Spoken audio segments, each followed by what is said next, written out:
और अगर उसको मुक्ति मिली है तो ये सरकारी अस्पताल, प्राइवेट अस्पताल, ये क्या टोल टैक्स है जो जन्नत के रास्ते में टोल लगा के बैठे हैं कि पहले 3 लाख रुपए दो तब जन्नत नसीब होगा? इस सदी का सबसे बेशरम, लगा दो मेरे ऊपर यूएपीए लगाना है तो, इस सदी का सबसे बेशरम वक्तव्य है कि जो मर रहे हैं उनको मुक्ति मिल रही। भैया हमें अभी मुक्ति नहीं चाहिए, हमें तो जीवन जीना है यार। हमार जीवन उत्सव, हमारा जीवन एक उत्सव है, ऐसा हमारे विचार जी। हमारे लिए जीवन कोई वो नहीं है कि हमारे लिए जीवन अभिशाप। हमारे को जीवन एक उत्सव के तरीके से जीना, ये हमारे संस्कार है। हम मर रहे हैं, हमें मुक्ति मिले यार। हमें मतलब मरने कितनी जल्दी है कि मुक्ति के लिए हम कोविड वाले मरे जा रहे हैं।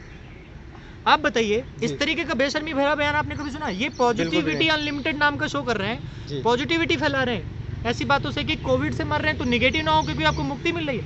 अगर कांग्रेस की सरकार होती, भाजपा की सरकार केंद्र में ना होती तो ये ऐसा बयान देते? बिल्कुल भी नहीं। ये कहते हैं हिंदू खतरे में है, हिंदू को बचाना है जी। इस सदी का, ये 2000 सदी का सबसे ज्यादा हिंदू कब मरा? कोविड के दौरान मरा। कोविड के दौरान सबसे बड़ा नरसंहार कोविड है। बिल्कुल। किसके कारण हुआ? किसके शासन में हुआ? किसके स्वयं सेवियों के शासन में हुआ। बिल्कुल, भारतीय जनता पार्टी के प्रधानमंत्री स्वयं सेवी है ना, प्रचारक भी रहे ना जी। तो हिंदुओं का सबसे बड़ा नरसंहार किसने कराया? किसने कराया? कराया क्या? उनके कार्यकाल में हुआ। उनके कार्यकाल में हुआ जी। उनके ऊपर आक्षेप है ये जी। एक होता है ना कि हमें अपेक्षा होती है, बहुत अपेक्षा हो गया भैया कि तो आप मेक इन इंडिया कर दोगे, आप हिंदू को बढ़ा दोगे, विश्व गुरु बना दो। अब तो आक्षेप का टाइम आया है। सारा दोष आपका है, सारा दोष A to Z दोष आपका है। इनके कारण से सबसे बड़ा नरसंहार हुआ है भारत में। सबसे ज्यादा हिंदू ही मारे गए। आज संगम के किनारे हवा उड़ती है, चलती है ना, तो इलाहाबाद के लोग डर जाते हैं कि कहीं से लाश निकल ना जाए। रेत उड़ता है, लाश निकलती है। तो विकल्प क्या है? भारतीय जनता पार्टी के अलावा विकल्प क्या है देश के पास? ये लोगों को सोचना है भाजपा बनाम कौन, भाजपा बनाम कौन। भाजपा बनाम वो जो भाजपा को हरा सकता है, विकल्प वो जो इनको हरा सकता है। बस ये सोचिए आप लोग, अपने मनोदशा से सोचिए। अंग्रेजों का विकल्प कौन? अंग्रेजों से ज्यादा विकास तो नेहरू जी और ये जितनी भी सरकारें नहीं कर पाई। अंग्रेजों ने रेल दिया, अंग्रेजों ने टेलीफोन दिया, अंग्रेजों ने ही सब कुछ, अंग्रेजों ने पूरा बेसिक इंफ्रास्ट्रक्चर दिया। लेकिन हमें अंग्रेजों को भगाना जरूरी था। क्यों? क्योंकि वो निर्मम थे, क्योंकि वो डेमोक्रेट्स नहीं थे जी, फालतू के मुकदमे करते थे। कुछ भी करके वो मानवता का स्थापित नहीं कर पाए जी। तो ये कुछ भी कर लें, 2000 रुपया दे दें, ये इतने निर्मम है कि इनको भगाना है। इनको जो हरा पाए वही हमारा विकल्प है। तो 2022 जो भी इनको बस, और 2022 में तो इनको मिलेगा, इनका सुपड़ा साफ होएगा उत्तर प्रदेश से। और ये विकल्प कौन नहीं, जो ये 50 रीजनल पार्टी खड़ा कर देते हैं, इनसे उनको लड़ा देते हैं, इनसे उनको। ये लोगों को समझ आ रहा है, लोग इतने, हिंदुस्तान ने सिकंदर को हराया है। मतलब उसकी शुरुआत आप कह सकते हैं कि बंगाल से हो चुकी है। हिंदुस्तान, हम उस देश के हैं जिसने जीत को अंतिम स्टेप नहीं माना है जी। अशोक ने कलिंग जीत लिया, पूरा अपना आधिपत्य कर लिया, उसके बाद वो फकीर हो गए जी। जीतने के बाद क्या भारत वैसे सोच कर आया जी। इन्होंने ये मान लिया कि हम जीत गए, वो ही सब कुछ हो गया। इन्होंने बिहार में 3 मोड़ करके जीत लिया। जीतने से आप शहंशाह नहीं हो गए, जीतने के बाद क्या जी? विकास जो आप बोलते हैं, सिर्फ विकास नहीं, मानवता भाई जी। बिल्कुल, सबसे पहले तो मानवता स्थापित करो। लोगों से लोगों को भिड़ा दो, जाट बनाम पूरी कौम कर दो जी। मुसलमान से हिंदू लड़ा दो, फिर जो जाति तुम्हारे खिलाफ है उसके अगेंस्ट यादव। अब यादव आ गए तो यादव को बाकियों से लड़ा दो। हरियाणा में जाटों से सबको लड़ा दो जी। पश्चिम बंगाल में मथुआ को सिर्फ रिझा लो। मतलब सारा कैलकुलेशन सिर्फ और सिर्फ वोट। मतलब जो बांग्लादेश गए थे प्रधानमंत्री जी, वो मथुआ समाज के लिए गए थे भाई। उन्होंने सीधे सीधे बोला हम यहाँ मथुआ को सौगात देने आए। अच्छा, भारत में और कोई, भारत में सिर्फ हिंदुस्तान के मथुआ को रिझाने के लिए उनको बांग्लादेश जाने की क्या जरूरत पड़ेगी? आखिर मथुआ समाज यहाँ पर है, उसके लिए कुछ कर दे, उसके लिए कुछ कर देते। इसीलिए जहाँ पे 97% हिंदू मेजोरिटी है, वहाँ भाजपा हारी है। 98% हिंदू मेजोरिटी में भाजपा हारी है, क्योंकि भैया हम हिंदू हैं।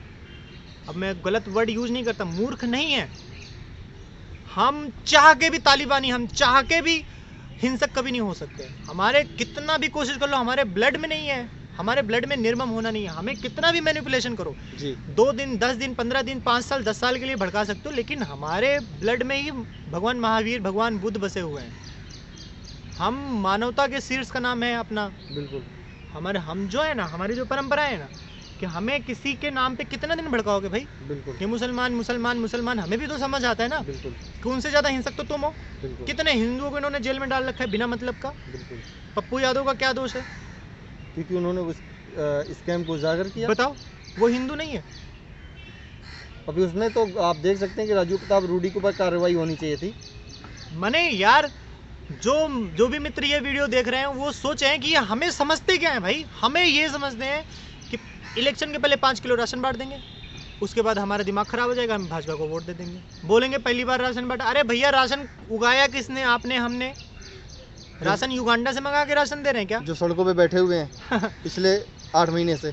ये किसान कल गाजीपुर बॉर्डर होके आए, आप हम दोनों जना होके आए, पूरे टेंट में पानी भर गया, खड़े होके उन्होंने रात बिताई है, कहीं लेटने की जगह उनको नहीं है। इतना निर्दयी आदमी है कि ये भी आश्वासन नहीं दे रहा कि हाँ भाई तुम बिल वापस ले लो, 2 महीने बाद फिर ला लेना, कौन तुमको रोक रहा है? तुम्हारे पूरी मेजोरिटी की सरकार है जी। ये जो बैठे हैं ये भारत के नहीं है क्या? बिल्कुल है। ये चंद लोग हैं, 2%, 1%, 0.01% है, लेकिन इनका डिसेंट है कि नहीं? इनकी बात की कोई मायने है कि नहीं? जनतंत्र है कि नहीं? बिल्कुल भाई, आपने चुप्पे चुप्पे बिल ला लिया, आपको वापस करने में क्या जा रहा है? एक शब्द अभी भी इस आदमी ने बोला नहीं किसानों के लिए कि ये मर रहे हैं। कितना 12 घंटा यहाँ पे बारिश हुई दिल्ली में, पूरे कैंपों में भर गया उनका राशन गल गया, उनके जहाँ जहाँ उन्होंने राशन रखा था, पानी के बोतल रखे थे, सब भीग गया, सब में सब बर्बादी तबाही आ गई। वो कैसे गुजारा करेंगे? एक मैं आपको एकदम खरी खरी बात बता रहा हूँ, जो हो सकता है अच्छी ना लगे। कल एक सिख लड़के को सड़क पे झाड़ू मारते देखा हमने।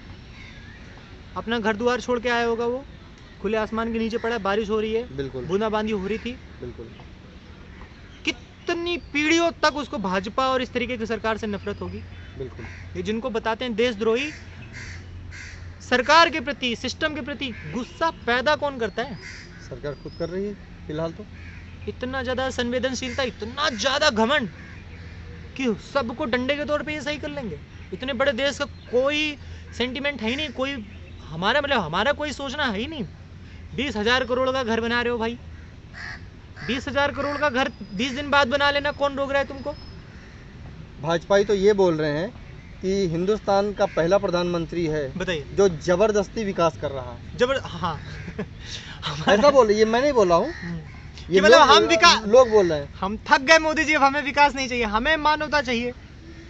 ये मूल्य पे विकास नहीं चाहिए भैया, विकास नहीं, विवेक चाहिए, विवेक। हमें ये नहीं कि नींव भरनी है, जमीन में खंडर हो गया है, 10 जनों को मार के इसमें डाल दो, विकास करना है। क्योंकि तो हमें वो 10 जना हमारे लिए इंपॉर्टेंट है, ये विकास नहीं चाहिए हमें कि खाने वाले ज्यादा हो गए, कुछ लोगों को कम कर दो, विकास हो जाएगा। ये कोविड में नरसंहार करा रहे हो क्या आप? कोविड में क्या बता रहे हैं भाई कि हमने इतना डोज वैक्सीन दे दिया। डोज में वो कितना % अगर निकालोगे ना, तो अफ्रीकन कंट्री से पीछे हैं हम जी। 10,000 वैक्सीन दे दिया तो 10,000 हमारे पॉपुलेशन के हिसाब से कितना % हुआ वो निकालिए। लोग गांव में घूम रहे हैं कि उनको वैक्सीन नहीं मिल रही है। बिल्कुल।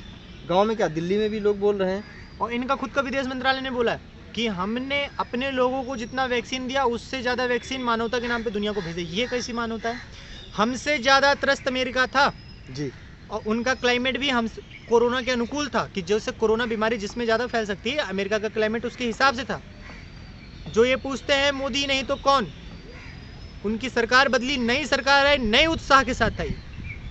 कितने महीने हुआ? 3-4 महीने हुआ है जी। बिल्कुल। मास्क उतार के उसने पार्लियामेंट में कह दिया कि आज से मास्क की किसी को जरूरत नहीं है। देख लो, मोदी नहीं तो कौन? मोदी नहीं तो हम, आप, ये भारत। मोदी नहीं तो कौन मतलब 125 करोड़ में एक आदमी वर्सेस पूरा भारत निठल्ला। मोदी नहीं तो बाकी सब बेकार। ये तो घोर बेइज्जती है हमारी, आपकी, हमारे आपके अभिमान है। यही अभिमान तो हमें ले डूब रहा है भैया, कि वो बोलते हैं।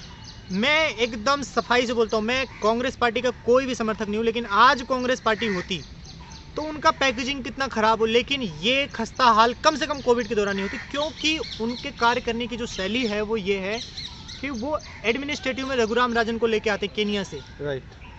वो हरदीप पुरी आज जो दिखाई पड़ रहा है ना, कांग्रेस के समय पे आया, या फिर अहलूवालिया साहब को ले आया, मनमोहन सिंह को ले, उनका काम होता है वो पूछते हैं कि कैसे किया जा सकता है। और मोदी ने अभी क्या किया, IAS की बैठक ली, बोला कोरोना के लिए जो हो सकता है आप करो, मतलब राम भरोसे छोड़ दिया हमें, उनके पास कोई प्लान नहीं है जी। आज अगर वो होते ना, वो कुछ भी कम से कम यार हम उनसे सवाल तो पूछ सकते थे। मोदी जी केवल पश्चिम बंगाल के डीएम के साथ ही बैठक क्यों करते हैं? उत्तर प्रदेश के डीएम के साथ बैठक क्यों नहीं करते? क्योंकि वहाँ खस्ता हाल है। उत्तराखंड के डीएम के साथ बात क्यों नहीं करते? क्योंकि शिवराज सिंह चौहान के यहाँ पे डीएम से बात क्यों नहीं करते? उनको पश्चिम बंगाल में ऐसी क्या पीड़ा है कि वहाँ के डीएम से केवल बात करते हैं? क्या ये ममता जी को प्रोवोक करने की कोशिश की जा रही है? बिल्कुल बिल्कुल। उनका तो ये है कि कैसे भी करके ये लोगों के मन में भर दें कि तुम सब ने कितना गलत डिसीजन लिया है हमें ना चुन के। उनको तो ये साबित करना है। अभी बंगाल में तो पता नहीं क्या क्या करेंगे। पर भारत के मित्रों, जिस जिस राज्य में आए उस राज्य से भाजपा का सुपड़ा साफ करिए, तभी इनका घमंड टूटेगा, तभी इनको समझ आएगा कि लोग समझ रहे हैं, तभी ये कुछ ढंग का करना शुरू करेंगे। ये जबरिया विकास जो है उसके जगह पे विवेक ले आएंगे।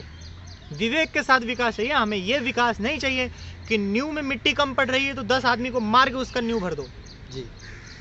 लाश के बुनियाद पर विकास नहीं चाहिए किसी भी हालत में। सीधी बात है। इलाहाबाद में ट्रेन से एक जर्नलिस्ट ने फोटो खींची, उसका कैमरा ऐसा कोई एंगल नहीं बना पाया जहां लाश ना दिखे। सबने देखा है। उत्तर प्रदेश के मुख्यमंत्री हो सकता है हमारे आपको मुकदमा ठोक दें कि भाई हमने भी यही फोटो देखा। उत्तर प्रदेश के दैनिक भास्कर ने ये फोटो छापा। बिल्कुल। कितना छुपाओगे आप, कहां तक छुपाओगे महाराज? और आदित्यनाथ जी महाराज, आप तो संत हो महाराज। कैसे संत हो भाई? संतों के ऊपर से भरोसा हमारा ना उठवाओ। कम से कम ये भारत संत प्रधान देश है। संत को देख के लोगों को चिढ़ हो रही है। एक वो काना संत